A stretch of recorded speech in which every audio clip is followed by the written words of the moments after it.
Buonasera, innanzitutto grazie per averci invitate, sono molto contento di ritornare a San Daniele dopo alcuni anni di assenza e di parlare di scienza, di ricerca scientifica in questo posto bellissimo. Io sono Enrico Valli, dirigo il Media Lab della SISSA, la Scuola Internazionale Superiore di Studi Avanzati di Trieste. La SISSA è una università per laureati, è una scuola di dottorato, è stata fondata a Trieste nel 1978, abbiamo festeggiato il 40° compleanno lo scorso anno. La SISSA fa ricerca scientifica in 3 settori diversi, la matematica, la fisica e le neuroscienze. Io mi occupo del Media Lab, che è l'attività di comunicazione della scuola, e in particolare della rivista Oggi Scienza, che compie quest'anno 10 anni, che è un magazine online di divulgazione scientifica. Questa sera siamo qua per parlare di ricerca scientifica in Italia, approfittando del tema offerto dal Festival della Costituzione, ovvero la Repubblica promuove lo sviluppo della cultura e la ricerca scientifica e tecnica. La domanda che ci siamo poste prima di venire qua è stata: l'Italia promuove davvero la ricerca? E per cercare di dare una risposta a questa domanda abbiamo cominciato a mettere insieme alcuni dati per inquadrare il problema nel contesto della ricerca scientifica e tecnologica internazionale. Oggi la ricerca scientifica è un fenomeno globale, è un fenomeno internazionale, all'interno del quale l'Italia non si posiziona benissimo. Come vedete dal grafico che abbiamo preparato, l'Italia non è tra i primi paesi dal punto di vista degli investimenti in ricerca scientifica e tecnologica. L'Italia è la barretta verde, la barretta rossa, scusate, del grafico. La prima barretta a destra è la media dell'Unione Europea, dei 28 paesi dell'Unione Europea, la seconda barretta blu è quella dei paesi della zona dell'euro, la terza barretta blu è quella dei paesi dell'organizzazione per lo sviluppo dell'economia, per la cooperazione allo sviluppo dell'economia, l'OCSE. L'Europa tanti anni fa ha deciso di investire in ricerca e sviluppo il 3% del prodotto interno lordo dei singoli paesi che la compongono, e come vedete sono pochissimi i paesi dell'Unione Europea che hanno raggiunto in questi anni il 3% del PIL come investimento in ricerca scientifica. L'Italia non si piazza benissimo perché l'Italia investe l'1,3% del proprio prodotto interno lordo in ricerca scientifica e tecnologica. Una conseguenza di questo scarso investimento è il fatto che l'Italia non si piazza molto bene neanche nella classifica del numero di ricercatori ogni 1000 lavoratori. Questi sono dati sempre dell'OCSE del 2017, dati pubblicati nel 2018, gli ultimi disponibili sul sito dell'OCSE. Come vedete in Italia abbiamo meno di 6 ricercatori ogni 1000 lavoratori occupati nella ricerca, il che non è un dato molto incoraggiante, soprattutto perché la media dei paesi dell'euro di cui l'Italia fa parte è di 8,5 persone occupate nella ricerca ogni 1000 lavoratori. Noi 4 che veniamo dalla SISSA abbiamo la fortuna di vivere e lavorare in una regione e in una città in particolare, Trieste, dove la percentuale è molto più elevata, perché la nostra regione è una regione che invece all'interno del panorama italiano si piazza molto bene dal punto di vista sia degli investimenti nella ricerca sia del numero di occupati nella ricerca, e quindi in qualche maniera viviamo una situazione di privilegio rispetto ad altre regioni italiane. E comunque il dato medio dell'Italia non è un dato incoraggiante, soprattutto se si considera che negli ultimi 12 anni i dottorato di ricerca che sono stati cancellati rappresentano il 43,4%. Ora, una cosa importante è il fatto che le posizioni di dottorato, le persone che stanno facendo un dottorato di ricerca, rappresentano la maggior parte delle persone che producono ricerca scientifica. Le posizioni di ricerca in Italia partono con il dottorato di ricerca, che è il titolo di studio più elevato che si può ottenere presso qualunque università in Italia o all'estero. continuano con delle posizioni postdottorali, che noi chiamiamo in gergo postdoc, continuano con delle posizioni di ricercatore o ricercatrice e infine con le professorship, i professori di prima e di seconda fascia. Per darvi un'idea della distribuzione di queste posizioni, quindi dell'importanza dei dottorati di ricerca ai fini della ricerca scientifica, nella nostra università, che è un'università di ricerca, noi abbiamo circa 80 professori, un centinaio di posizioni postdottorali e circa 250 studenti e studentesse di dottorato, il che significa che la ricerca scientifica è costruita in maniera prevalente dalle persone che stanno facendo un dottorato di ricerca. Quindi aver perso un numero così significativo in percentuale di posizioni di dottorato di ricerca negli ultimi 12 anni è una delle cause per cui alla fine in Italia abbiamo così pochi ricercatori e così poche ricercatrici rispetto agli altri paesi europei. Un'altra cosa che va presa in considerazione, sempre per cercare di rispondere a questa domanda, se l'Italia promuove veramente la ricerca scientifica, è il fatto che sul totale dei posti di dottorato di ricerca in Italia il 16% non prevede una borsa e quindi del numero di ricercatori e ricercatrici che stanno facendo un dottorato di ricerca in Italia il 16%, che è una percentuale molto elevata, lavora, produce ricerca scientifica senza percepire compenso alcuno, ma anzi pagando le tasse universitarie per essere iscritte al corso di dottorato. E questa è una situazione piuttosto singolare, considerato che le borse di dottorato in Italia non sono così stratosferiche. Possiamo darvi dei numeri partendo dalle nostre esperienze personali. Quanto vale in Italia, Elena, una borsa di dottorato di ricerca?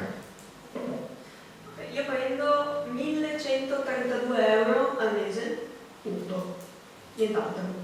Non ho la 13ª, non ho la 14ª, ovviamente non ho il TFR, per fortuna verso un po' di contributi, ma non sono abbastanza da coprire l'intero anno secondo il minimale INPS, non ho bonus, non ho buoni pasto, non ho straordinari perché non abbiamo un orario di lavoro. E questa cifra di poco più di 1.100 euro, che detta così potrebbe sembrare uno stipendio sicuramente non molto alto, ma decente, in verità se rapportata a un regolare rapporto di lavoro, quindi un normale rapporto di lavoro dipendente, uguale che sia a tempo determinato o indeterminato, dove si ricevono 13 mensilità, dove si accontona una parte delle retribuzioni lorda per il trattamento di rapporto, alla fine porta una persona come Elena che fa un dottorato di ricerca in Italia a guadagnare circa 900 euro al mese. Con 900 euro al mese in una città come Trieste si riesce a vivere in maniera decorosa. Il livello delle borse di dottorato è esattamente lo stesso in tutta Italia, quindi potete facilmente immaginare la difficoltà che ha una persona con una borsa di dottorato equivalente a uno stipendio di 900 euro al mese che si trova a vivere in grandi città come Roma o come Milano o in città universitarie comunque molto più care di Trieste, come possono essere Padova, Perugia o la maggior parte delle altre città in Italia. E questa è una situazione peculiare dell'Italia. La nostra collega Sara ha fatto un dottorato di ricerca in Francia e il suo stipendio come dottoranda era decisamente diverso da quello italiano. In Francia mi pagavano 1.700 euro al mese, questo include 300 che prendi solo per l'insegnamento che fai in più, che secondo me in Italia non è sempre pagata in più. Però sempre solo 12 mesi comunque, però in Francia la borsa di dottorato non è una borsa, è uno stipendio e quindi conta come un lavoro vero, diciamo, perché anche con i contributi alla pensione, tutte le cose di assicurazione, cose così, quindi è abbastanza diverso dall'Italia. E quindi questa è una prima tesserina con la quale abbiamo comprato questo mosaico che vorrebbe rispondere alla domanda iniziale. Dal punto di vista della valorizzazione l'Italia non è esattamente un paese virtuoso. E l'Italia è un paese peraltro paradossale, l'Italia è in generale un paese di paradossi, in particolare nella ricerca scientifica e tecnologica abbiamo un sacco di paradossi, quello che vi mostro questa sera è uno dei tanti, ma è uno molto significativo. Il grafico alle mie spalle mostra la distribuzione dei finanziamenti del Consiglio Europeo della Ricerca, IRC, finanziamenti particolari, posto che in linea di massima l'Unione Europea è il principale finanziatore della ricerca scientifica e tecnologica in Europa. I grant IRC sono dei grant particolari perché non vengono assegnati a istituzioni, ma a singoli ricercatori e singole ricercatrici. Si fa una proposta per un progetto di ricerca scientifica, se questa proposta viene approvata e viene finanziata, il finanziamento viene erogato alla persona che ha fatto la proposta. E nella distribuzione, rispetto alla nazionalità di ricercatori e ricercatrici che fanno queste proposte di ricerca, come vedete l'Italia si piazza al secondo posto. La prima nazionalità è la Germania. Questi sono dati riferiti agli starting grant del 2018, ovvero i finanziamenti ai ricercatori più giovani. Ricercatori e ricercatrici tedeschi ne hanno ricevuti 73, l'Italia, il secondo paese, ne ha ricevuti 42. Quindi nella classifica le ricercatrici e i ricercatori italiani hanno dei buoni risultati. Peccato che quando si va a guardare qual è la nazionalità delle istituzioni di ricerca, quindi le università e i centri di ricerca in cui questi finanziamenti vengono erogati, quindi dove lavorano queste ricercatrici e questi ricercatori, l'Italia non è esattamente al secondo posto della classifica, mentre la Germania rimane sempre il primo paese, perché 76 dei finanziamenti dati a ricercatori e ricercatrici europei vanno a finire in istituzioni di ricerca tedesche, solamente 15 vanno a finire in istituzioni di ricerca italiane. E questo già ci fa intravedere uno dei problemi fondamentali, secondo noi, della ricerca italiana, il fatto che c'è un numero molto elevato di ricercatrici e di ricercatori italiani che non lavorano in Italia ma lavorano all'estero. Vengono formati in Italia, si laureano nelle nostre università e poi vanno a fare ricerca in altri paesi. Questo è uno dei problemi che affronteremo questa sera un po' più in dettaglio, ma evidentemente già da questi dati si vede che è un problema fondamentale. La maggior parte dei soldi che vengono erogati con questi grant, adesso questi sono gli starting grant, il Consiglio Europeo delle Ricerche ha 3 livelli diversi di questa tipologia di finanziamento, gli starting, i consolidating e gli advanced grant. La distribuzione non è radicalmente diversa neanche agli altri livelli e quindi un primo problema strutturale: i soldi presi da ricercatrici e ricercatori italiani in verità non arrivano in Italia perché c'è un numero molto elevato di queste ricercatrici e di questi ricercatori che non fa ricerca in Italia ma lo fa in altri paesi. Ora, dopo esserci posti così il problema del quadro generale, quanti soldi si spendono, quante persone fanno ricerca, e avendo visto che la situazione non è ottimale nel nostro paese, abbiamo provato a chiederci se l'Italia tutela i ricercatori e le ricercatrici, perché la ricerca alla fine è fatta da persone, ognuna di queste persone che ha una faccia, un nome, un cognome, perché la ricerca scientifica non è esattamente una fabbrica, non si produce con dei macchinari, ma si produce con i cervelli delle persone che per l'appunto fanno questo mestiere. E quindi la seconda risposta che stiamo cercando di trovare è proprio quella riguardo alla tutela delle persone che fanno o che vorrebbero fare ricerca in Italia. E di questo ci parlerà la nostra collega. Grazie. Io sono Elena Russo, sono una dottoranda alla SISSA, come già detto. Nell'interrogarci su cosa significa tutelare davvero i ricercatori e che cosa fa l'Italia per tutelare i ricercatori, abbiamo individuato 3 aree di interesse principali. La prima è la questione della precarietà, che ovviamente non riguarda solamente noi, ma riguarda anche noi. La seconda è l'equilibrio dei ricercatori in-out, quella che viene chiamata erroneamente, direi, fuga di cervelli, ma non necessariamente, e anche la questione della parità di genere. Io vorrei parlarvi della questione della precarietà, anche perché sono membro dell'Associazione Italiana di Dottori e Dottorandi di Ricerca in Italia e mi appoggio spesso anche ai loro dati. Allora, la precarietà in Italia dal punto di vista della ricerca è dovuta ad oggi prevalentemente al fatto che c'è un blocco del turnover pazzesco. Ora, la riforma Gelmini aveva introdotto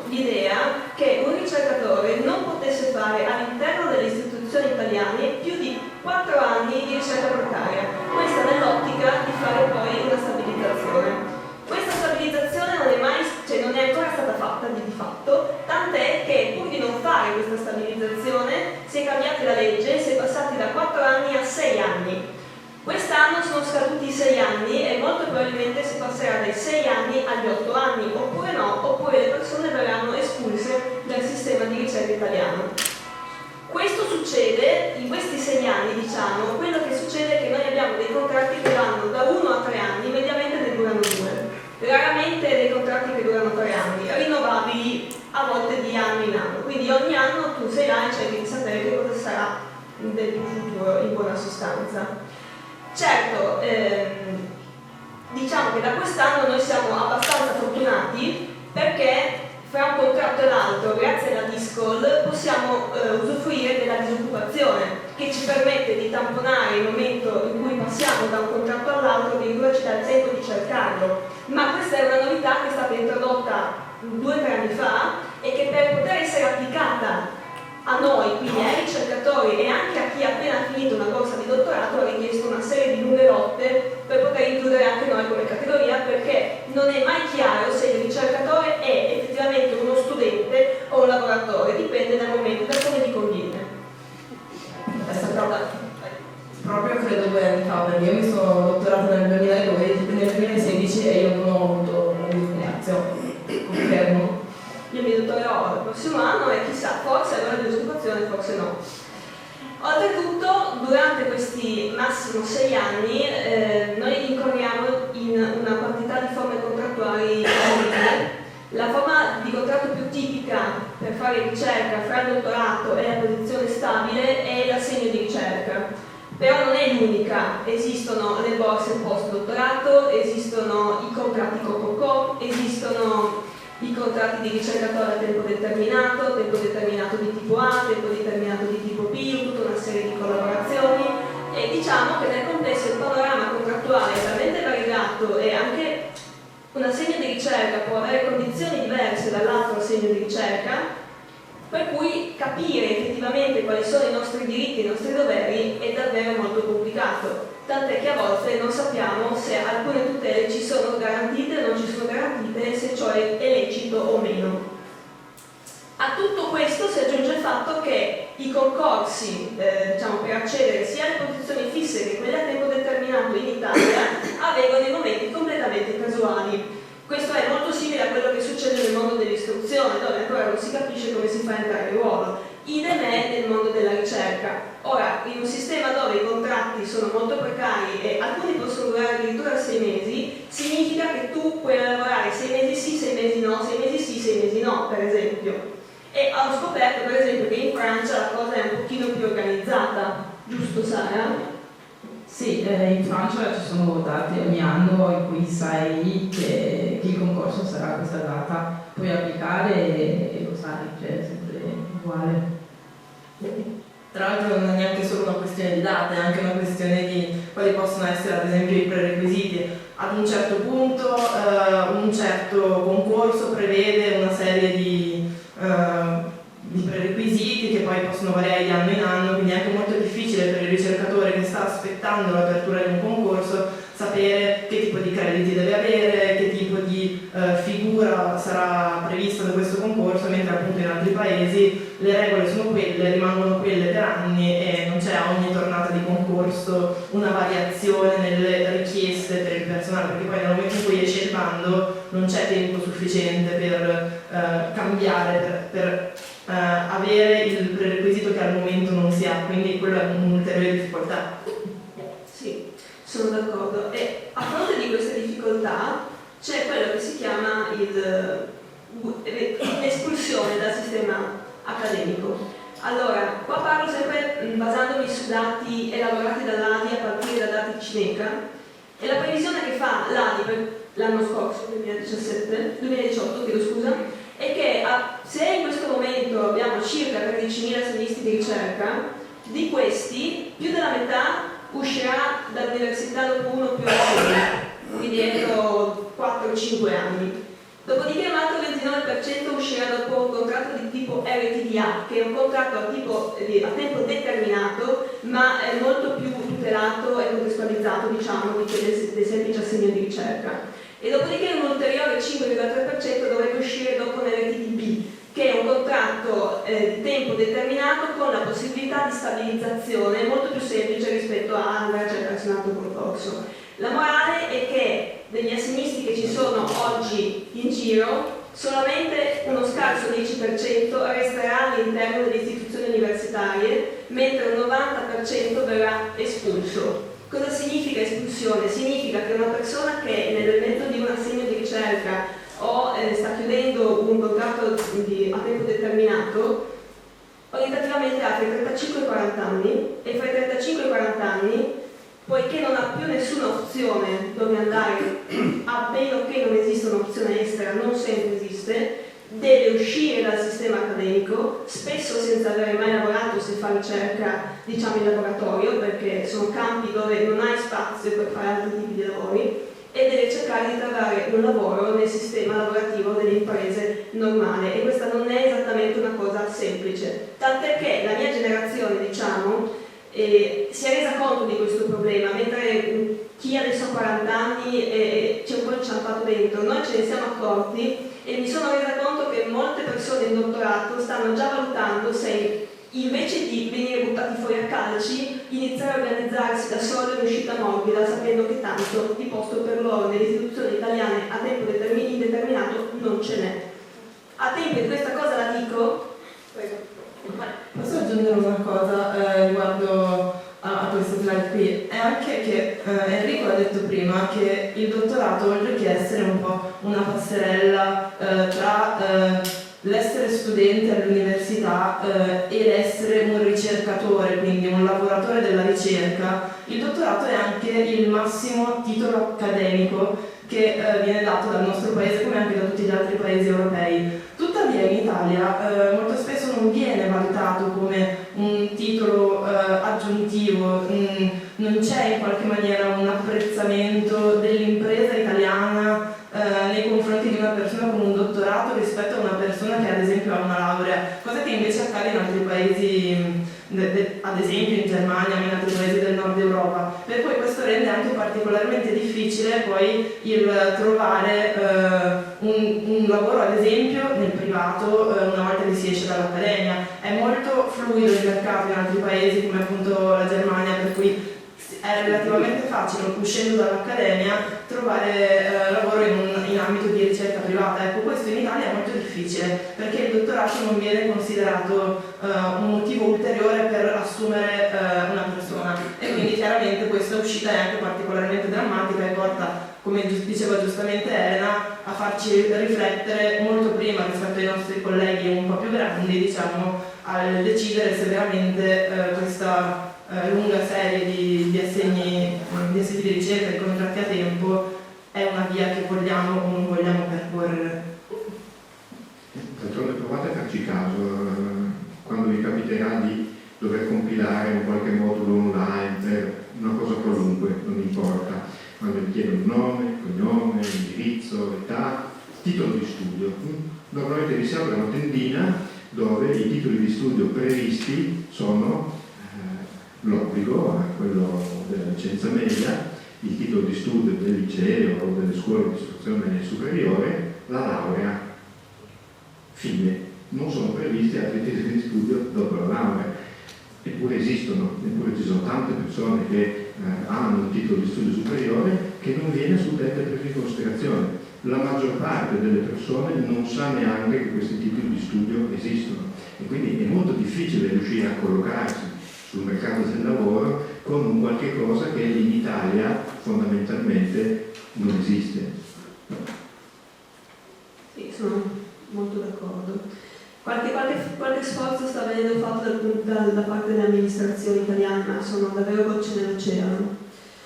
Tornando al discorso della precarietà, e qua concluderò, come ho detto c'è poco spazio nelle posizioni a tempo indeterminato, che tipicamente sono anche le posizioni più alte all'interno dell'università italiana.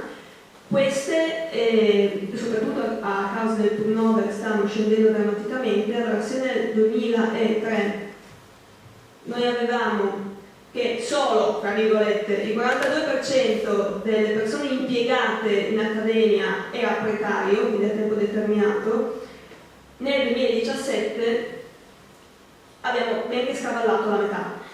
e questa cosa non sembra dare nessun cenno a voler cambiare come versione in marcia, anzi siamo arrivati al punto in cui chi è stato stabilizzato, chi viene per fortuna stabilizzato rimane dove è, ma la ricerca di base, la ricerca quella effettiva, non solo dal punto di vista organizzativo, che viene fatto sia dai dottorandi, che qua non sono nel grafico, che dai postdoc, in buona sostanza verrà fatta da persone sempre molto giovani, perché a 35-40 anni qualcuno uscirà dal sistema accademico e un 28enne rientrerà per subire poi la stessa fine.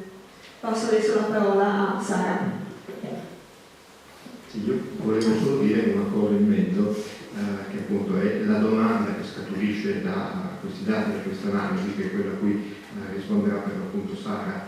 Stiamo parlando di persone che sono state formate fino al livello più elevato, persone che quindi hanno delle competenze che evidentemente hanno la possibilità di spendere altrove. Se la nostra università, se il nostro sistema della ricerca non è in grado di accogliere queste persone in misura sufficiente, siccome queste sono persone intelligenti, brave, motivate e molto preparate, e il costo di questa preparazione ovviamente grava sulle tasse che tutti noi paghiamo, perché in Italia le università sono fondamentalmente pubbliche, la scelta che fanno tante persone inevitabilmente è quella di andare a continuare a fare quel lavoro da un'altra parte.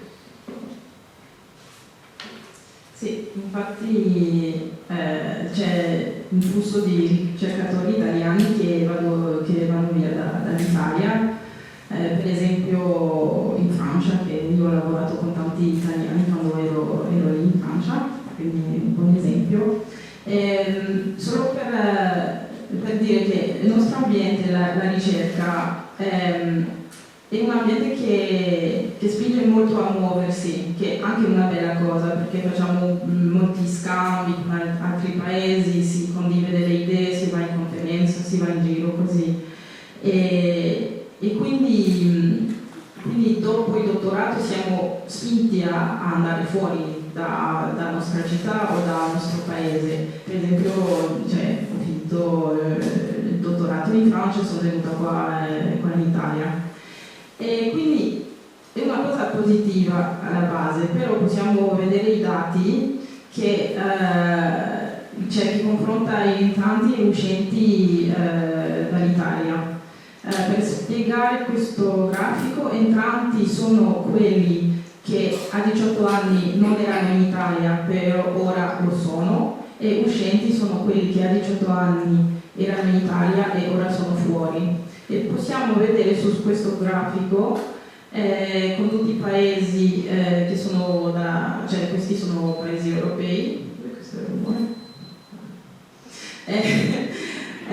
Vediamo che l'Italia ha pochissimi entranti, cioè solo 3% entranti rispetto a tutti gli altri paesi. Posso puntare sulla Francia che conosco, vediamo che ci sono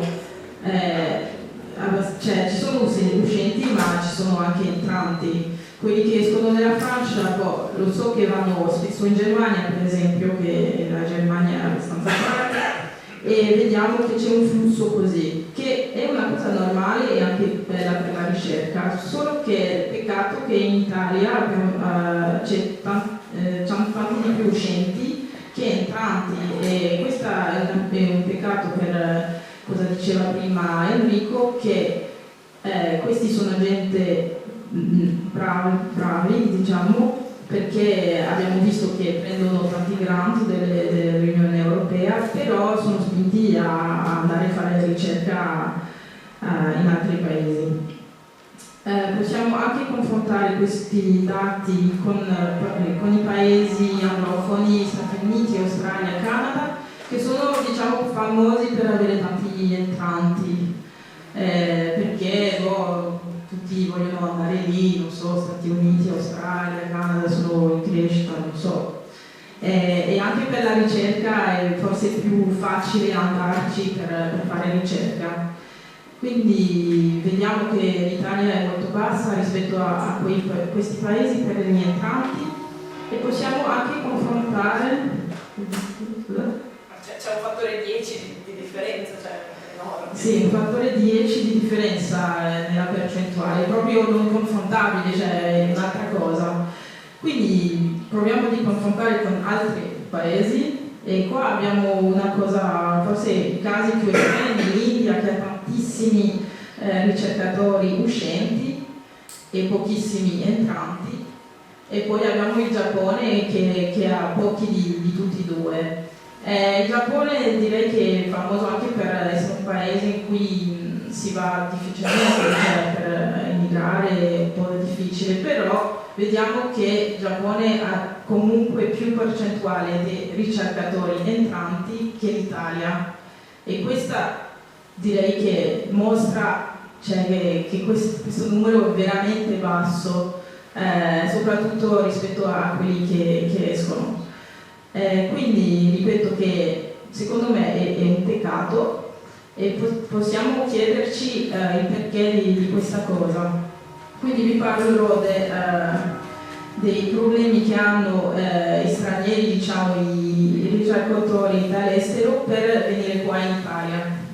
La prima cosa che vi spiego è la cosa del permesso di soggiorno. Quando un straniero vuole venire in Italia, un ricercatore ma anche gli altri, se non è dall'Unione Europea deve chiedere un permesso di soggiorno, che sono sempre permessi annuali, anche se il tuo contratto è più lungo, può essere che vai ogni anno per rinnovare questo permesso. La prima tappa è andare in posta per fare la domanda del permesso, poi vai in questura per fare le impronte digitali e poi devi aspettare che arriva il permesso. Questo è un processo che prende tantissimo tempo. Abbiamo fatto un sondaggio alla SISSA, quindi questi dati sono interna alla SISSA, è un sondaggio che abbiamo mandato a tutti gli studenti e postdoc assegnisti di ricerca della SISSA per chiedere delle domande, e una delle domande che abbiamo chiesto è: quando il permesso di soggiorno è finalmente arrivato, quanti mesi di validità aveva? Perché il permesso, come dire, quando è un'altra cosa che ho dimenticato di dire, quando vai in posta prendi questo ricevuto che dici che hai chiesto il permesso, quindi sei legale in Italia. Però questo pezzo di carta non vale negli altri paesi, quindi sei in un certo modo intrappolata, si dice così, intrappolata, prigioniero in Italia, non puoi andare fuori in altri paesi perché non hai i tuoi documenti, non hai il tuo permesso di soggiorno, e alla fine si aspetti 2 settimane, ok, però si vede su questi dati che di solito c'è la media a 6 mesi per un permesso che dura 12 mesi. Quindi alcuni hanno avuto il tempo, però questi qua hanno dovuto aspettare 6 mesi. C'erano anche un paio che hanno ricevuto il permesso dopo la scaduta, quindi valeva meno un mese. Questo è già successo. E alla fine cosa vuol dire per il ricercatore? Vuol dire che non puoi andare in giro per eventi professionali, per esempio per conferenze, che sono una parte integrale del lavoro del ricercatore, di diffondere la sua ricerca, anche incontrare colleghi futuri, cioè anche per cercare lavoro. 37% di quelli che abbiamo intervistati hanno dovuto non andare a una conferenza per questo motivo, e il 56% hanno perso un evento familiare rilevante, importante.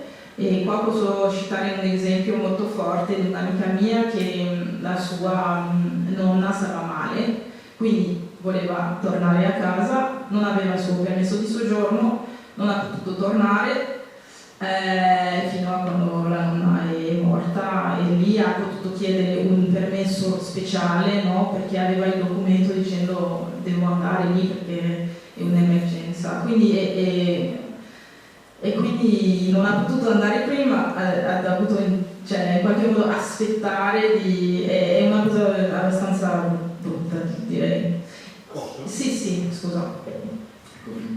grafico che non è estremamente incoraggiante, perché il fatto che naturalmente il permesso di soggiorno alla fine sia di 6 mesi non è una cosa particolarmente positiva per chi fa ricerca in Italia, ma è estremamente positiva se paragonata alla situazione precedente. Nel 2007 il permesso di soggiorno arrivava in media dopo 13 mesi dalla richiesta e quindi inevitabilmente arrivava quando era già scaduto. In questa regione fortunatamente ci si è resi conto che questo è un problema fondamentale non solo per le singole persone che fanno ricerca, ma per le istituzioni e per la ricerca in generale, e quindi dal 2007 c'è stato un investimento della regione Friuli Venezia Giulia che ha permesso di ottenere questi risultati, ovvero di dimezzare il tempo di attesa di un permesso di soggiorno. Noi dal 2007 abbiamo in regione il Welcome Office Friuli Venezia Giulia che si occupa per l'appunto di aiutare le persone a ottenere il permesso di soggiorno e quindi a interfacciarsi con le istituzioni che lo rilasciano, tenendo presente che sono persone che arrivano da fuori, normalmente non parlano italiano appena arrivano in Italia, mentre invece nei nostri uffici pubblici di solito si parla solo italiano, e quindi anche questa piccola cosa, questo Welcome Office FVG, in realtà ha svolto un compito fondamentale, perché i tempi di attesa del permesso di soggiorno si sono dimezzati, siamo passati da 13 mesi a circa 6 mesi, e questa non è la situazione della maggior parte delle altre regioni che non hanno servizi di questo tipo. Non esistono statistiche ufficiali sui tempi di attesa per avere permesso di soggiorno quando si è in Italia per ricerca, e quindi non abbiamo un vero benchmark rispetto ad altre regioni, ma vi assicuro che questo servizio esiste solamente in Friuli Venezia Giulia. Ok, quindi andiamo avanti. Allora, possiamo dire che quelli che sono extraeuropei fanno fatica, cioè è difficile venire qua anche solo per il motivo del permesso di soggiorno, che prende tanto tempo a arrivare. Cioè quelli di Trieste o che hanno la Welcome Office, forse si arrivi in un'altra città sarà ancora peggio. Quindi quelli europei possiamo pensare, sono liberi, c'è Schengen, possiamo passare, che questo è vero, però ci sono altri problemi. Per esempio la copertura sanitaria che cosa un problema. Perché per legge l'assicurazione sanitaria ai ricercatori che sono extraeuropei è pagata dal datore di lavoro, però questo non è il caso per quelli dell'Unione Europea, e quindi ci sono alcuni organismi che scelgono di pagare, di rimborsare questa assicurazione, per esempio la SISSA, quindi io sono rimborsata le 2/3 della mia assicurazione che ho scelto di mantenere in Francia, quindi pago circa 1.200 euro all'anno e poi mi rimborsano i 2/3 la SISSA. Però questo non è obbligatorio, e in certe università che famose italiane non lo fanno. Quindi se sei un ricercatore europeo in Italia devi occupare te stesso di questa assicurazione, puoi anche fare scelta di non farlo perché nessuno ti dice di farlo. Sì, tra l'altro tante volte è una non scelta non farlo, nel senso che un ricercatore straniero che viene qui senza imparare l'italiano, tra l'altro diciamo che Sara nel frattempo parla italiano, ok, cioè è incredibile, parla un italiano stupendo, ma non è la norma, cioè non è che se uno viene a fare il ricercatore in Italia gli viene chiesto il suo livello di italiano, ok? Al di là di parlare con la posta, con la questura, i posti in cui si parla italiano, ma capire innanzitutto che non ha una copertura sanitaria in Europa, dove sappiamo che esiste un sistema sanitario europeo, è molto difficile perché uno non se lo aspetta. Io ho fatto il percorso inverso rispetto a Sara, ho fatto il dottorato in Italia e mi sono spostata a Parigi per il postdoc. Diciamo che è la norma, uno sa di avere una copertura europea, no? Quindi a Parigi effettivamente, non che la Francia non abbia burocrazia, per carità, anche in Francia ci è voluto quel mese e mezzo perché poi la tessera sanitaria arrivasse, ma era scontato che all'interno di tutti i contratti di lavoro, di ricerca, come tutti gli altri tipi di contratti, fosse inclusa l'assicurazione sanitaria. Chiaramente non è banale per una persona dell'Unione Europea che si trova in Italia e in qualche maniera è convinto di avere una copertura sanitaria. Ne conosciamo tanti che si sono accorti di non avere questa copertura nel momento in cui poi stavano male e avevano bisogno urgente, diciamo. Okay. Poi c'è il terzo, diciamo, una volta che hai superato tutte queste cose, forse sei extraeuropeo, ti piace l'Italia e hai fatto i permessi di soggiorno, tutto funziona bene, forse sei europeo, ti piace l'Italia e vuoi stare qua. C'è anche un terzo problema che è l'equipolenza, che alla fine il tuo titolo di studio non è automaticamente riconosciuto in Italia. Questo è preso dal sito internet del MIUR. I titoli non hanno valore legale in Italia, quindi bisogna fare l'equipolenza. Quindi decido, ok, voglio far valere il mio dottorato francese qua in Italia, faccio l'equipolenza, ok, andiamo, facciamo. Questo è un documento richiesto, cioè tutti i documenti richiesti per fare questa domanda di equipolenza. Ci sono un sacco di cose, per esempio la traduzione giurata in Italia del diploma o certificato, che sembra forse una cosa normale, però questo costa un po' di soldi da fare. Poi c'è quest'altro documento che c'è bisogno, che sarebbe la dichiarazione di valori rilasciata dalla rappresentanza diplomatica o consolare italiana all'estero competente per il territorio presso il quale ha sede l'università. Quindi devi andare dall'ambasciata italiana in tuo paese per chiedere questa dichiarazione di valore, che anche questo può prendere un po' di tempo, e mediamente prende 6 mesi per prendere questa equipolenza.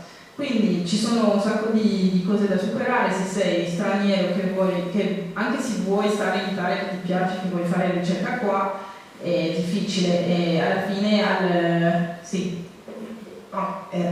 non è per appenderlo al muro che serve poi l'equipollenza, cioè avere il titolo di studio valido di dottorato serve per poi poter fare domanda a tutte quelle posizioni che sono diverse dall'assegno di ricerca normalmente, quindi nel senso, nel momento in cui uno poi scopre che il suo titolo non vale, non può fare domanda a quella serie di bandi, quindi diciamo che ha un peso non indifferente. Tra l'altro è una cosa anche abbastanza recente, cioè inizialmente, se ricordo bene, forse è una cosa che in realtà è successa 2 anni fa, perché all'Italia piace fare le cose temporanee. C'era una legge temporanea che durava 5 anni, che sanciva l'equipollenza automatica di tutti quanti i titoli di studio europeo, che evidentemente nessuno si è ricordato di rinnovare, che è scaduta 2 anni fa, e che ha preso tra l'altro anche la sprovvista alcuni professori e direttori che a un certo punto si sono resi conto che serviva l'equipollenza, bisognava inserire nei bandi l'equipollenza, nessuno si è accorto di niente, e a quanto pare nessuno ha ancora cercato di parare il tiro, di dare una sistemata a questa cosa, non dubito perché non ci si interessa. Ok, in tutto questo alla fine c'è questo squilibrio di quelli che ricercatori entranti e uscenti, che fa una mancanza di parità, cioè, che è un peccato. Un'altra mancanza di parità ne parlerà Francesca. Grazie. Allora, se la parità tra ricercatori che entrano e ricercatori che escono in Italia sostanzialmente non c'è, perché abbiamo visto grossa differenza per un 3% che entra, cioè un 17% che esce. Ora, questa è una cosa generale, nel senso che il nostro storicamente è sempre stato un paese di emigranti, molto più che di immigrati, e continua ad esserlo, perché ancora oggi noi esportiamo più persone all'estero di quante non ne importiamo dall'estero. Questo non vale solo per la ricerca. Il vero problema è che questo ovviamente penalizza moltissimo la ricerca, perché oggi come oggi l'emigrazione dall'Italia, come vi ho detto prima, è un'emigrazione che al nostro paese costa tanto, perché sono le persone più preparate, con un titolo di studio più elevato, che vanno a cercare delle opportunità di lavoro all'estero. Non stiamo parlando delle migrazioni degli anni di un secolo fa, di un secolo e mezzo fa, o anche solo del 1950, del 1960, prima del boom economico, quando tanti lavoratori andavano a cercare fortuna all'estero. Qua stiamo parlando di quella che poi tradotta in gergo è diventata la cosiddetta fuga dei cervelli. E quindi questa è una parità che in Italia manca e che sarebbe assolutamente fondamentale per avere delle buone prestazioni della nostra ricerca scientifica rispetto a quelle degli altri paesi. Un'altra parità che sostanzialmente manca e che è fondamentale è la parità di genere. La parità di genere perché se noi già rendiamo la vita difficile alle persone che vogliono venire in Italia, quando ne tagliamo coscientemente fuori un 50%, perché le donne sono circa il 50% delle persone, questo crea degli ulteriori problemi non solo alle donne ma alla ricerca, e di questo ci parla Francesca. Sì, non lasciatevi ingannare dal fatto che siamo in tre ricercatrici donne, siamo comunque una minoranza anche nel nostro ente di ricerca che è la SISTA, per quanto comunque qualcuno se ne veda. Veniamo tra l'altro tutte e tre dall'ambito della fisica, che tra gli ambiti di ricerca è sicuramente uno di quelli più profondamente squilibrato dal punto di vista della presenza femminile. Comunque appunto da brave ricercatrici, da brave numeriche tra l'altro, non ci siamo accontentati di vedere la situazione attorno a noi e siamo andati a vedere un po' di dati. Abbiamo cercato nei dati del MIUR qual è la situazione dell'università italiana a livello di parità di genere. Allora, qui vedete i livelli, diciamo, le posizioni di lavoro all'interno dell'università di cui parliamo dall'inizio di questa chiacchierata, gli assegnisti di ricerca, andando un po' più su i ricercatori, andando un po' più su i professori, associati e poi ordinario, chiaramente con livelli di stabilizzazione progressiva. Allora vediamo che guardando cosa succede a livello tra virgolette base dell'assegno di ricerca, tra virgolette perché vuol dire dopo un dottorato, ok? Stiamo parlando di persone che sono arrivate ad avere un dottorato, siamo 50 e 50, abbiamo all'incirca tante donne quante uomini che arrivano ad un dottorato di ricerca e possono cominciare ad avere un assegno di ricerca. Cominciano, diventano assegnisti di ricerca, rimanendo all'incirca pari, ma cosa succede? Che man mano che si sale verso le posizioni apicali la presenza delle donne crolla a dei livelli enormi, perché al professore ordinario invece che essere metà e metà sono meno di un quarto le donne presenti.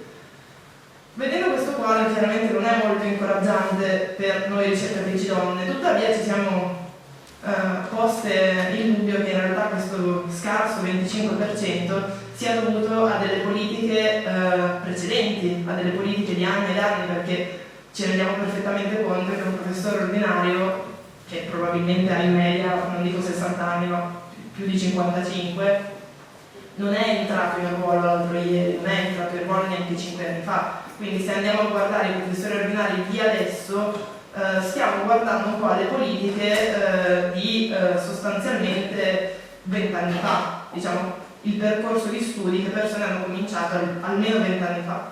Quindi abbiamo cercato di fare la stessa analisi, ma fermandoci ai 45 anni, cioè come sarà questo quadro se guardiamo solo gli under 45?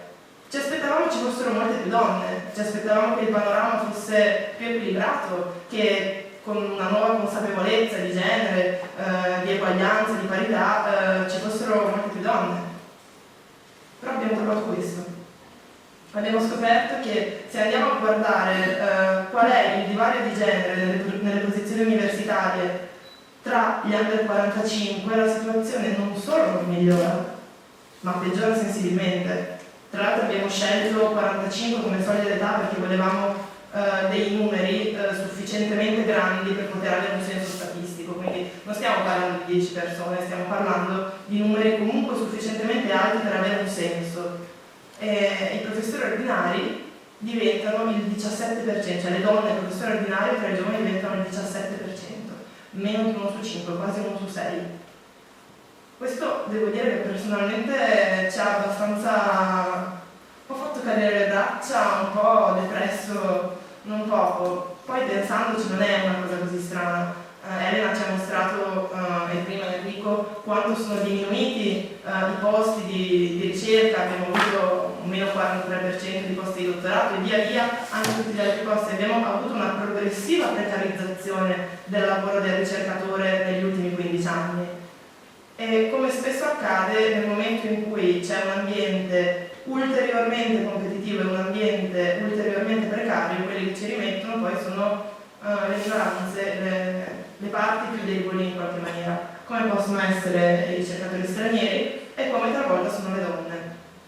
Perché in questo caso le donne sono un anello debole? Non perché arrivino al dottorato con voti minori, anzi, però avrete notato verosimilmente che le età di cui stiamo parlando, Elena ci faceva vedere nel grafico di prima che il 90% degli assegnisti di ricerca di oggi uscirà dall'università, dicevamo tra i 35 e i 40 anni. Tra i 35 e i 40 anni o ancora tra i 30 e i 40 anni è tendenzialmente l'età in cui se le donne vogliono avere figli devono farlo. Per cui ovviamente se andiamo a guardare quali possono essere gli ostacoli nella fascia d'età tra i 30 e i 40 anni per le donne a continuare nella ricerca, il primo, il più banale se vogliamo, è la difficoltà quotidiana e programmatica di inserire una maternità all'interno di contratti molto corti. Stiamo parlando di contratti di 1 o 2 anni, anche quando va bene, perché certe volte vengono rinnovati ogni 6 mesi. È raro avere un postdoc di 6 mesi. Io ho avuto un contratto di 1 anno e mezzo in Francia, non è l'Italia l'unica, ma il contratto di 1 anno e mezzo era diviso in 6 mesi di 1 anno, tanto per fare un esempio. Sara, penso che tu sei al terzo, ma 1+1+1 se non sbaglio. Sì. Cioè devo rinnovare ogni anno e poi mi scade a novembre e sto combinando di trovare un altro contratto. Spero che durerà 2 anni. Ecco, per cui a un certo punto passava la voce da noi, se volete avere figli meglio durante il dottorato. Avete 4 anni, non vi capiterà più per i prossimi 10. Tra un attimo, ma sensato tutto sommato se ci si vuole pensare. Chiaro che in un anno di maternità, in un anno di contratto, rimanere incinta al 4º mese è essere fuori, significa che si partorisce, la maternità comincia alla fine del contratto, quindi, oppure anche subito prima, cioè chiedere un nuovo posto di lavoro incinta di 8 mesi non è che la ricerca sia proprio così completamente diversa dagli altri ambienti di ricerca, è molto difficile allo stesso modo rientrare dalla maternità e immediatamente cercare un nuovo posto di lavoro è molto complicato. Ora che tra l'altro la maternità è garantita da tutti i contratti, per fortuna. Legato a questo problema c'è un problema forse più italiano rispetto a quello di prima. I contratti corti sono una caratteristica della ricerca in questo momento storico, non solo italiano. La disponibilità di asili nido diciamo che è indubbiamente un po' più critica in Italia che in altri paesi. Chiaro che con dei contratti così corti la necessità di rimettersi velocemente nel mercato del lavoro è fondamentale avere dei servizi alla famiglia, per le donne ma anche per i papà, nel senso, chiaro che in Italia c'è ancora molto l'idea che sono le mamme ad occuparsi dei figli, in molti altri paesi è distribuita in maniera più paritaria, ma anche in Italia quando è distribuita in maniera più paritaria, chiaro che avere un asilo nido, tra virgolette, aziendale cambia radicalmente le possibilità di poter velocemente tornare al lavoro e rimettersi in maniera efficace. Noi siamo fortunate, o siamo fortunati se vogliamo parlare globalmente della SISSA, perché la SISSA ha uno dei pochissimi asili nidi aziendali per università. Noi ce l'abbiamo, siamo molto fortunati, però non capita praticamente mai in Italia di avere all'interno dell'università un posto dove lasciare i bambini. Questo chiaramente complica le cose in Italia rispetto agli altri paesi, già appunto la situazione non è rosea, in Italia è particolarmente complicata.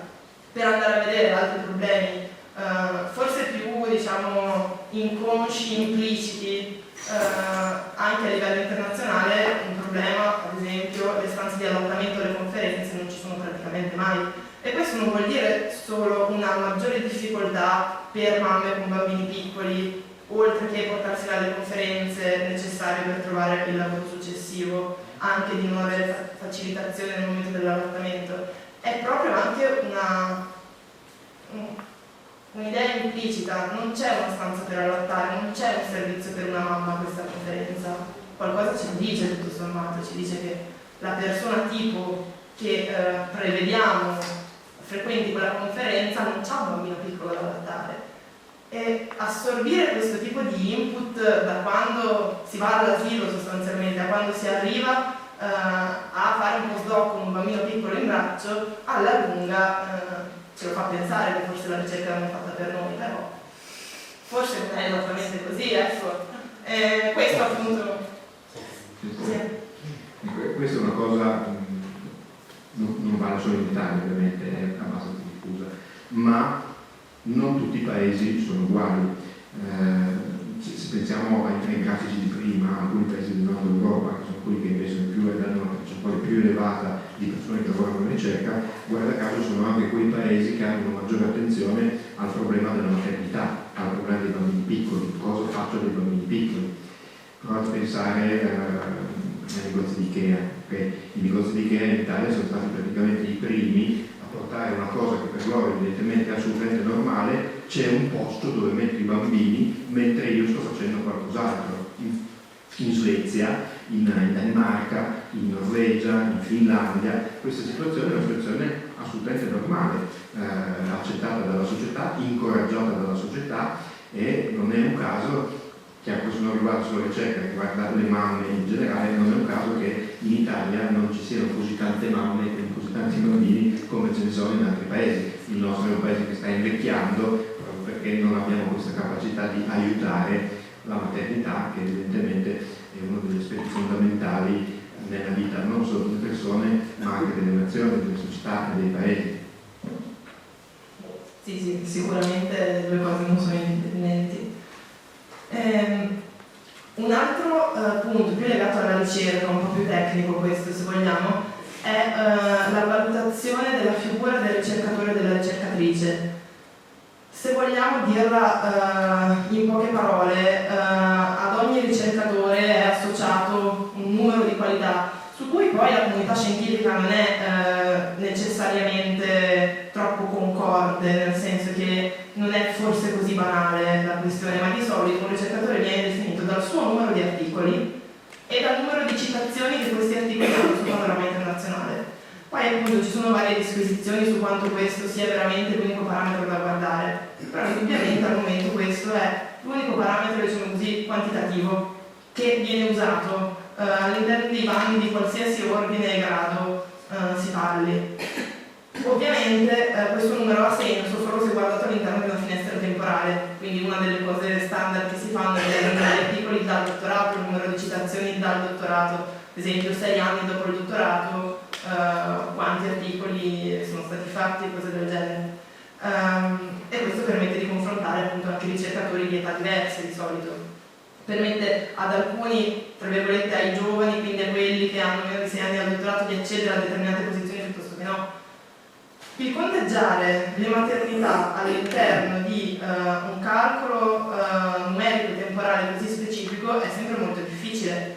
Talvolta si fa un tentativo di farlo, talvolta neppure quello. Nella maggior parte dei finanziamenti europei le maternità vengono implicitamente tolte dal tempo lavorato, quindi 6 anni meno tot mesi utilizzati per la maternità. Chiaro che in Italia stiamo parlando di 5 mesi che vengono sottratti. Ora immagino che tutti ci rendiamo conto che non è che alla fine del quinto mese di maternità la mamma torna al lavoro, il bambino è sparito e si rimette a produrre lo stesso numero di articoli di prima. Comunque diciamo già è un punto di partenza tenere conto di questi mesi. Non sempre questo viene fatto, soprattutto in Italia ad esempio viene fatto per alcune borse, per le borse Ricalevi Montalcini per il rientro, ne viene tenuto conto, loro sono fatte in maniera molto simile a quelli che sono fatti anche i bandi per l'IRC di cui parlavamo prima, altri ad esempio i bandi per il CNR non sempre ne tengono conto.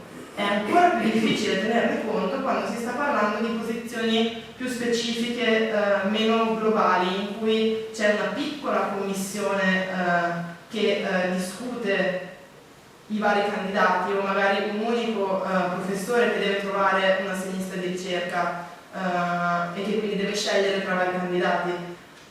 Quello che a volte capita è ad esempio che non ci si renda proprio conto che c'è questo problema, quindi in buona fede non se ne tenga conto. Sì, è in buona fede, spesso è in buona fede, tuttavia è un problema il fatto che si confronti una carriera scientifica di tot anni e una carriera scientifica che di quei tot anni ne ha spesi tot, ne ha spesi degli altri, diciamo, all'interno di una famiglia, quindi per avere dei bambini, è chiaro che di confronto è sleale. Se non c'è un'attenzione molto precisa a riguardo, è difficile rendersi conto di questo, e una donna viene molto spesso penalizzata perché non ci si rende conto che magari quella mamma non ha avuto lo stesso tempo effettivo per produrre quello stesso numero di articoli. Questo appunto è un problema proprio interno alla comunità scientifica, non solo in Italia, ma che comunque anche in Italia è presente.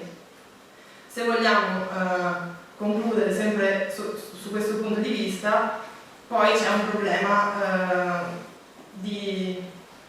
culturale, di numero di donne presenti ora nella ricerca, che in qualche maniera nella ricerca, come in tanti ambiti altrettanto competitivi, impone un soffitto di cristallo che è molto difficile da sfondare, ed è difficile da sfondare per un numero di problemi molto più sfuggente, molto più difficile da affrontare che costruire un asilo nido, che è un problema di networking, quindi di reperire contatti importanti, collaborazioni grosse, di reperire posti, fondi, e alla fine tutto ciò si traduce poi nella moneta sonante del ricercatore, cioè articoli e citazioni scientifiche. Nel momento in cui per una donna ciascuno di questi risultati è una corsa a ostacoli, il risultato finale è molto più difficile da ottenere, e in un ambiente molto competitivo una difficoltà in più può voler dire sia non riuscire ad arrivarci in tempo, arrivarci appena un po' dopo e non è più sufficiente, o come diceva Elena, un dire a un certo punto, ma tutto sommato chi me lo fa fare? E andare da un'altra parte, andare in un altro paese o cambiare lavoro. È chiaro che questi sono, diciamo, dei problemi non solamente italiani, alcuni di questi più italiani di altri, ma sono dei problemi su cui la comunità scientifica stessa si sta interrogando e sta cercando di trovare se non delle soluzioni, almeno di cominciare a parlarne. E questo mi ha fatto notare, non è un problema delle donne, ok? Sono un problema delle donne, io che sono un uomo potrei dire, ma cosa me ne frega? Questo è un problema della ricerca, è un problema delle nostre istituzioni di ricerca, è un problema in generale della società, per la carità, non è della società, ma parlando di ricerca, perché esistono degli studi che mostrano molto chiaramente come la qualità e non solo la quantità della ricerca migliorino quando cresce la diversità delle persone che collaborano, e quindi la diversità all'interno dei team che fanno ricerca, all'interno delle istituzioni di ricerca, e maggiore il numero di donne incluse nell'attività e maggiore è l'output di questa attività. Questo tra l'altro non riguarda solo la ricerca scientifica, ma anche proprio la generazione di ricchezza. Le aziende che hanno un numero maggiore di dirigenti guadagnano di più, i paesi che hanno un numero maggiore di dirigenti nelle aziende, alcuni paesi lo impongono per legge, le cosiddette quote di genere, che sono state introdotte di nuovo a partire dai paesi del nord, servono proprio a obbligare le aziende a tenere conto del fatto che le donne vanno inserite all'interno dei meccanismi produttivi anche nelle posizioni apicali, perché le prestazioni delle aziende dove c'è un numero, dove si tiene conto la parità di genere, sono leggermente maggiori di quelle dove invece non se ne tiene conto. E questa sembra una sciocchezza, ma in verità non lo è, perché poi quando andate a guardare il tasso di crescita del nostro paese, e non solo il tasso della ricerca che si fa nel nostro paese, e lo confrontate con quello dei paesi dove questi problemi vengono tenuti maggiormente in considerazione rispetto al nostro, noi siamo perdenti. Okay? Quindi parlare di opportunità di genere non significa parlare di aiutare le donne a ottenere qualcosa perché è un diritto, significa aiutare tutta la società a funzionare meglio e quindi vivere meglio anche noi che donne non siamo. Adesso abbiamo finito con questa esposizione, diciamo così, basata su dati più o meno oggettivi, e ci fa piacere raccontarvi alcune storie che in qualche maniera rappresentano degli esempi delle cose che vi abbiamo dato fino ad adesso, e sono storie molto personali, ovvero persone con dei nomi e dei cognomi che noi abbiamo conosciuto, storie a cui noi abbiamo assistito. Chiaramente utilizziamo dei nomi di fantasia perché non ci interessa che queste persone vengano identificate con un nome e un cognome. Sì, speriamo di non avervi ammazzati del tutto con i grafici, ma sono finiti, promesso. Io vi racconto la storia di Silvia. Silvia ha 29 anni, un'eccellente PhD in chimica, quindi è dottorata, e ora sta facendo un assegno di ricerca in un'eminente università italiana. Durante l'assegno di ricerca scopre di essere incinta, una bella notizia, la comunica ai colleghi, la comunica al datore di lavoro, alla segreteria, e scopre che nell'assegno di ricerca nessuno le sta pagando i contributi per la maternità, i contributi INPS. Non è legale, è obbligatorio in Italia farlo. Tuttavia per questioni burocratiche non sono stati pagati. A questo punto decide di andare per vie legali e, essendo un suo diritto per legge, vince. Avrà diritto all'indennità di maternità. Se vogliamo, una storia che finisce bene, perché tutto sommato ha avuto riconosciuto il suo diritto. Tuttavia stiamo parlando di una persona che all'interno di un contratto a breve termine si è trovata all'improvviso con la minaccia più o meno concreta di non avere un'indennità di maternità, quindi ha perso un sacco di tempo, ha dovuto in qualche maniera anticipare dei soldi per passare a vie legali, e al terzo mese avere uno stress non indifferente, perché non si sapeva se in casa ci sarebbe stato uno stipendio. Tra l'altro il suo compagno, lei e il suo compagno hanno scelto che sarà lei a continuare la sua ricerca scientifica, e quindi il suo compagno fino ad ora l'ha sempre seguita nelle sue peregrinazioni per il mondo, quindi se fosse venuto a mancare il suo stipendio, in casa sarebbe proprio mancato lo stipendio. Ecco, questa è la storia di Silvia. E io vi racconterò grazie, la storia di Nathan. Nathan è un dottorando in fisica e ora al terzo anno. Viene da un paese africano dell'Ouest e Nathan è sposato, quindi è arrivato in Italia senza la sua moglie, ha fatto tutto il processo del permesso di soggiorno e poi ha voluto fare il ricongiungimento familiare, che faccio fatica a dire. Abbiamo tentato 3 giorni che ci proviamo. Sì, ogni giorno ricongiungimento. Quindi lui era a posto con il suo permesso, dopo un po', ha aspettato un po', eccetera, e ha fatto la domanda per il visto della sua moglie. La sua moglie era anche incinta, ma si è detto ok, 8-9 mesi, abbiamo tempo di fare tutte le cose, lei sarà qua con me e poi il bimbo sarà nato qua in Italia. Però non era il caso, quindi aspettando il visto della sua moglie, lei ha partorito in suo paese. Quindi hanno dovuto ricominciare tutto da capo, perché il bimbo, che non esisteva prima, non aveva la domanda di visto, quindi devono fare tutto dall'inizio. Lui stava facendo il dottorato, non ha potuto fare nulla, cioè fare venire la moglie e il bimbo, e tra l'altro dopo un po' facendo tutte le cose che chiedeva per fare venire il bimbo, hanno chiesto anche un test DNA per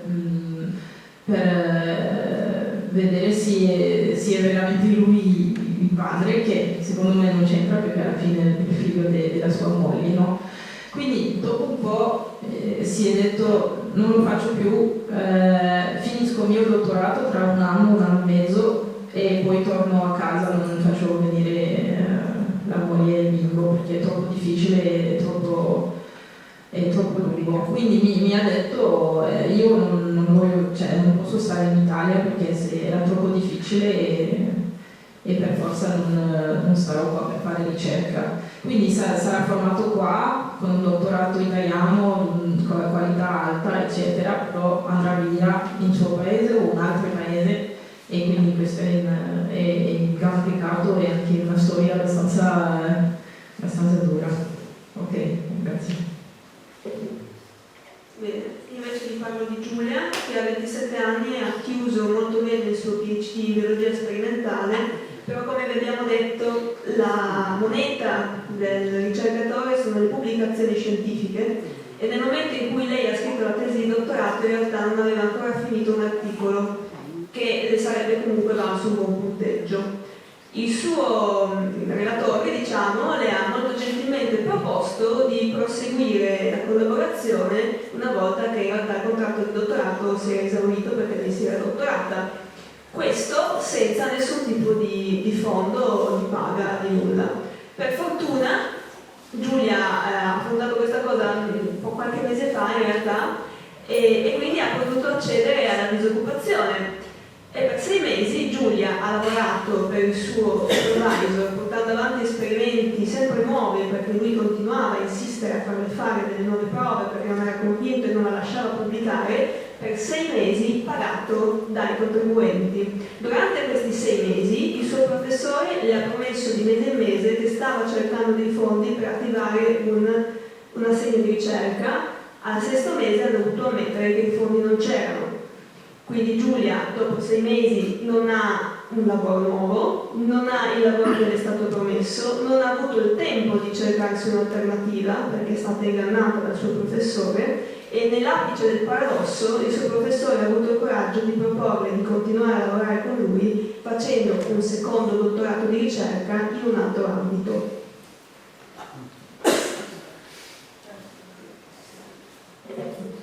Io vi parlerò di Juan, che ha fatto il suo dottorato in chimica in Spagna e dopodiché è venuto in Italia con un assegno di ricerca.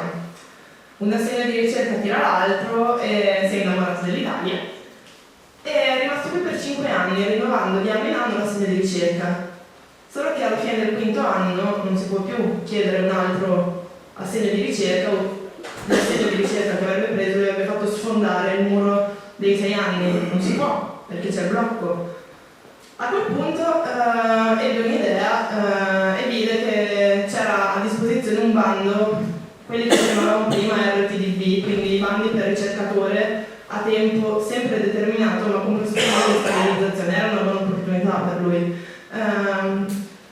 Fa domanda per questo posto e nel momento in cui fa domanda scopre che quello che era convinto valesse come titolo di dottorato, in quanto titolo di dottorato spagnolo, non del Burundi, spagnolo, non vale in Italia, non vale più, perché nel frattempo la legge di cui vi parlava prima Elena è scaduta e è scaduto in qualche maniera anche il suo dottorato. Per cui, scoprendo a un mese dalla scadenza del bando, non ha fatto in tempo a fare tutta la procedura, tutta la lavagna di testo che vi abbiamo mostrato prima, di documenti per poter fare la domanda e non ha potuto prendere quell'RTB, quindi ora dovrà decidere se tornare in Spagna, cambiare paese o trovare qualche altra misura miracolosa per cui può restare in Italia e in tutto ciò è sempre rimasto in Italia senza assicurazione sanitaria perché è un pigro, neanche dopo che l'ha scoperto ha continuato a non avere assicurazione sanitaria.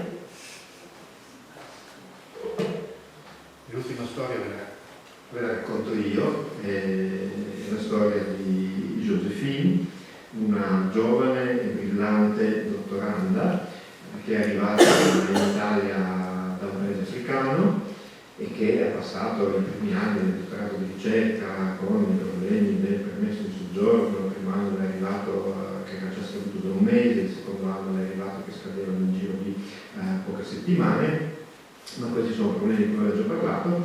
Il vero problema di Josephine, che è quello che l'ha portata a scappare dall'Italia prima di completare il dottorato di ricerca, è stato quello del razzismo, perché non bisogna dimenticare che il nostro paese questo problema ce l'ha.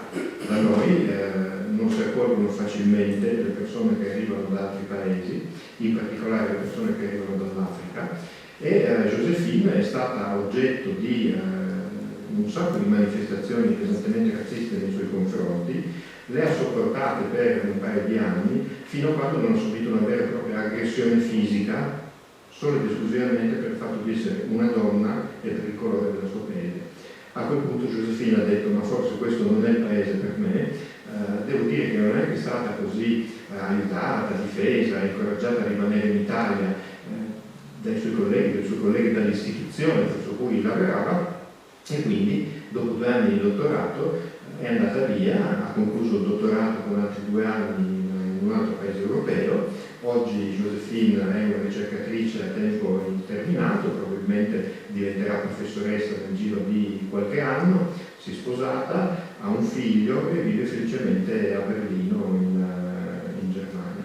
E questa è un'altra storia dell'orrore a cui effettivamente noi siamo abituati, perché lavorando in un mondo dove ci sono tante ricercatrici e tanti ricercatori che vengono da tanti paesi diversi, purtroppo tutte queste cose che vi abbiamo raccontato capitano. Provate a chiedere, se conoscete persone che lavorano nel mondo della ricerca, se hanno delle storie come le nostre, e vedrete che non sono 5 storie tirate fuori su 1 milione di altre storie tutte positive che funzionano bene. Purtroppo questo per gli stranieri in Italia è un'esperienza molto frequente ed è purtroppo un'esperienza negativa anche per gli italiani che cominciano a fare ricerca in Italia, perché appunto tutte le storie che abbiamo raccontato non riguardano stranieri ma riguardano gli italiani. Quindi, per concludere un po' questo ragionamento che abbiamo cercato di fare, l'Italia tutela sì e no la ricerca, tutela sì e no le ricercatrici e i ricercatori. Il nostro è ricco, perché indubbiamente siamo tra i paesi più ricchi del mondo, siamo tra i paesi più ricchi dell'Europa, e tra i paesi più ricchi dell'Europa siamo uno dei paesi che investe di meno nella ricerca scientifica, che tutela di meno le posizioni della ricerca scientifica e che quindi incoraggia di meno le persone a venire in Italia a fare ricerca. Quindi abbiamo pochissime persone che vengono in Italia per fare ricerca, ma soprattutto che incoraggia tantissimo i nostri ricercatori e le nostre ricercatrici ad andarsene dall'Italia e portare il loro granito da qualche altra parte per avere una vita più tranquilla, una vita più serena e soprattutto più garantita, e non solo dal punto di vista scientifico, perché alla fine siamo tutti persone e abbiamo bisogno di tutele e di garanzie anche nella nostra vita privata e non solo nella nostra vita professionale. Con questo credo che abbiamo raccontato tutto quello che volevamo raccontarvi questa sera.